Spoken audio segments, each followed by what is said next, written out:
Let's get ready with me. আজকে আমি যাচ্ছি একটা সোলো ডেটে, তো তার জন্য ঝটাপট রেডি হয়নি বাবা। ভ্যানিলা, এটা হলো চকলেট, এটা হলো বাটারস্কচ। রেডি হতে হতে আমার স্কিন টোন নিয়ে আমার যা কষ্টের কথা সেগুলো শোনালাম। তোমরাই না হয় শোনো, তোমরা ছাড়া আমার কি আছে বলো শোনার জন্য সব। না আছে একটা বয়ফ্রেন্ড, না আছে একটা বেস্ট ফ্রেন্ড, যদিও আমার এটা নিয়ে কোনো রিগ্রেট হয় না, তোমরা তো আছোই।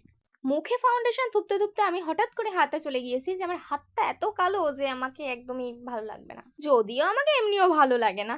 ধুর বাবা, এ তো 10 ঘন্টা লাগছে, হাত দিয়ে থুপে দে তো বাবা। তারপর শুরু হলো আমার এই আইলাইনার নিয়ে যুদ্ধ। প্রতিবারের এক ঝামেলা, শেষ থেকে শুরু না শুরু থেকে শেষ করবো কোনটা বুঝতে পারছিলাম না। মেয়ে মানুষ হইছি, মেকআপটা ঠিক করে করতে পারি না আমি। কোনো রকমের মেকআপটা উতরে তারপরে শুরু হলো আমার ঢং করার পালা।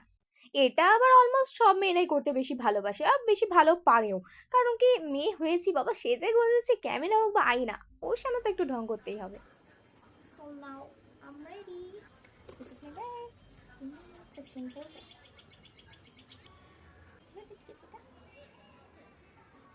আজ না হয় তোমরাই বলো কেমন লাগছে। বাই।